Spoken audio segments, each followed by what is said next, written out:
Qız qalası.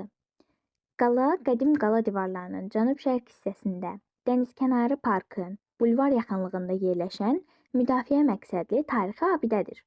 Uca qüllə şəkilli bu nadir abidənin açılmamış tarixi memarlıq problemləri çoxdur. Hündürlüyü 28 metr, diametri birinci mərtəbədə 16,5 metrdir. Birinci mərtəbədə divarın qalınlığı 5 metrə qədər çatır. Qalanın daxili hissəsi 8 mərtəbəyə bölünür. Hər mərtəbədə yonma daşlarla tikilmiş, günbəz formalı tavanla örtülmüşdür. Qala 1964-cü ildən muzey kimi fəaliyyət göstərməyə başlamış, 2000-ci ildə isə UNESCO-nun Ümumdünya İrsi siyahısına salınmışdır. Daşdan hörülmüş bu tavanların ortasında dairəvi deşiklər vardır. Deşiklər şaquli xətt istiqamətindədir. Belə ki, 8-ci mərtəbənin tavanının ortasında olan dairəvi deşikdən baxdıqda, birinci mərtəbənin döşəməsini görmək mümkündür. Qalaya yeganə giriş yolu onun qərb tərəfində yerin əvvəlki səthindən 2 metr hündürlükdə və 1,1 metr enində olan tağlı qapı yeridir. Azərbaycanın emblemlərindən biri olan Qız qalası, Azərbaycan pul əskinaslarının üzərində də dəfələrlə təsvir edilmişdir.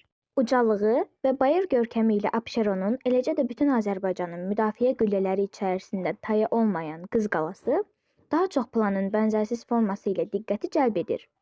Bu bənzərliyi dairəvi qülləyə bitişik çıxıntı əmələ gətirmişdir.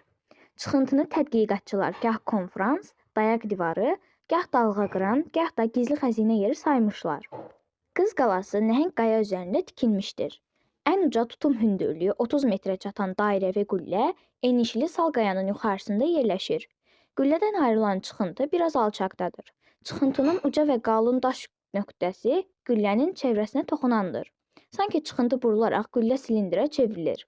Kənardan və yuxarıdan baxdıqda isə bu 9 görüntüsü yaradaraq binanın 9 şəklində tikilməsi effektini verir. Atəşgah. Atəşgah 17-ci 18-ci əsrlərdə təbii qazın çıxdığı əbədi sönməz alovların yerində inşa edilmiş müqəddəs ziyarətgahdır. Məbədin tikilişi təqribən eramızdan 1713-cü ilinə aiddir. Atəşgah vaxtı ilə zəvarlara xidmət üçün istifadə edilən 24 hücrədən və bir otaqdan ibarətdir.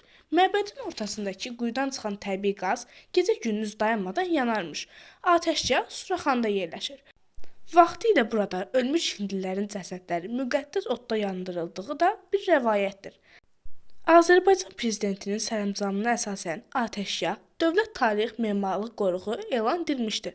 Hər il atəşgahı orta hesabla 145 min nəfər ziyarət edir.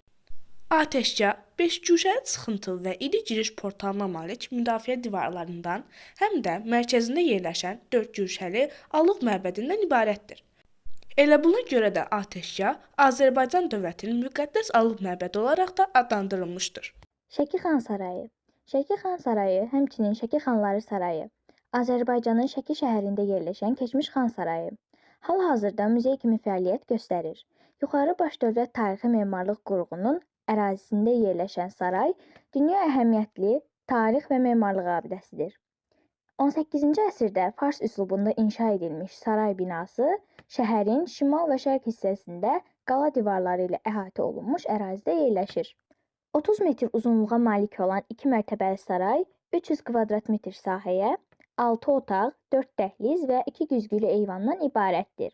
Sarayın fasadı, ov və döyüş səhnələrini əks etdirən sujetli təsvirlər, həmçinin həndəsi və nəbati naxışlarla bəzədilmişdir.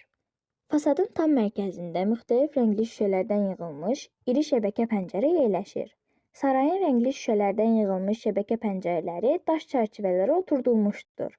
Özündə həm də xalq yaşayış binalarının xüsusiyyətlərini daşıyan saray binası Qafqazda 18-ci saray memarlığının ən gözəl nümunələrindən biri olmaqla həm də İslam şərqinin memarlıq incilərindən biri hesab edilir. Şuşa qalası. Şuşa qalası Şuşa şəhərinin tarixi mərkəzini əhatə edən qala divarlardır. Qala 1752-1753-cü illər arasında inşa edilmişdir. Şuşa qalasının banisi olan Pənahəyə xanın şərəfinə Pənahabad qalası da adlandırılmışdır. Qala divarları Şuşa yaylasının şimal tərəfində, yəni sıldırım qayalarının üzərində inşa edilib. Qalanın 3 qapısı vardır. Amma günümüzə sadəcə 2 qapı, yəni Ağoğlan və Gəncə qapısı gəlib çatmışdır. Əsasən burada memarlıq xüsusiyyətlərinə görə seçilən Gəncə qapısıdır. Qala yaxınlığında onu xarici aləmlə əlaqələndirən yüksək memarlıq keyfiyyətləri olan körpü də inşa edilmişdir. Bu körpü isə əsasən Qala körpüsü kimi də adlandırılmışdır. Qarabağ xanının vəziri Molla Pənah Vaqif şəxsən Şuşa qalasının inşası işlərinə də nəzarət etmişdir. Hazırda Şuşa qalası Şuşa şəhərinin tarixi abidələrindən ən zəngini və mədəniyyət irsi olaraq əsas simvollarından biri də hesab olunur.